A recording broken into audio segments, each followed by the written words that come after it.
بې باک رایې ګرانو کتونکو تاسو زما شاته ګورئ نو دا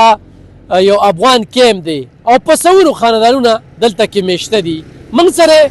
په کلونه تیر کړل الحمدلله زموږ سره یو تعلق او یو ورورولۍ جوړې شوي دي خو مسله څه ده چې دې وخت کې د پنجاب نه د سند نه خو افغان مهاجرین رالل پېښور ته خو دلته کې دې صوبایي حکومت کنفیوز کړي دي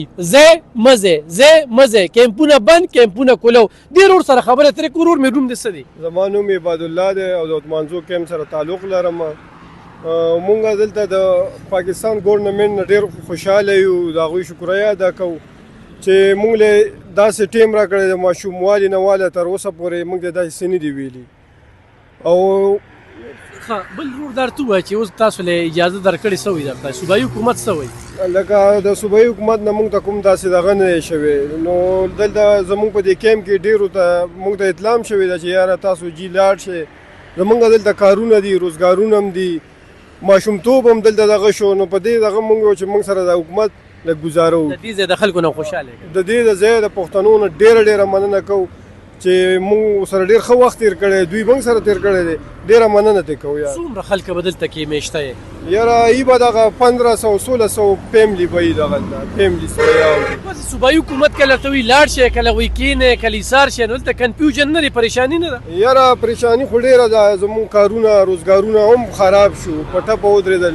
اوس د لاکو روپو یا د لساتو لکو روپو کاروبار اوس څوک په لاکو روپۍ باندې نه علي نو خبره دا ده د سوالیې لاندې موږ هم راغلي چې څه به کوو یار صحیح خو لکه صوبایي حکومت ته څه وایې ما چې څنګه تا سره خبره وکړه که نه چې ورته وایي لاړ شي او مزه نو موږ وویو چې د دوی د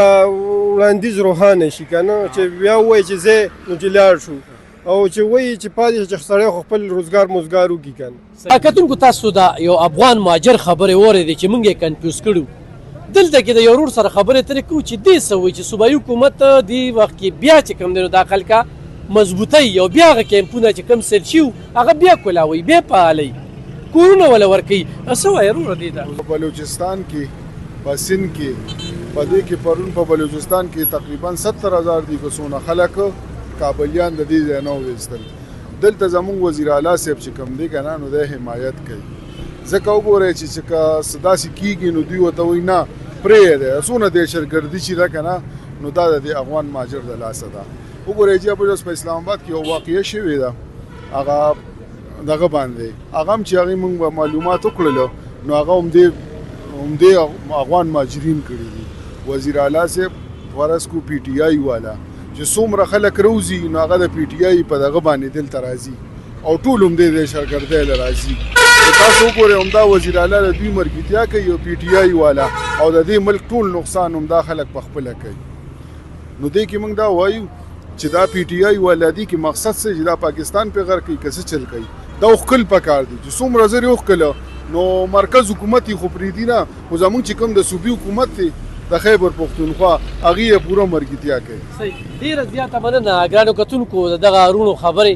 واضحه چې دا لیږل پکار دي مزید د دوی دا کیمپونه نه دي فعالول پکار حکومت چې کومه فیصله د هغې سره تګ پکار دی ځان له خپل ریاست نه دي قایمول پکار او نوره چې کوم دی نو د ترهګرۍ خلاف دوی له کوټلې ګامونه پورته کول پکار دي بل پروګرام کې به راځو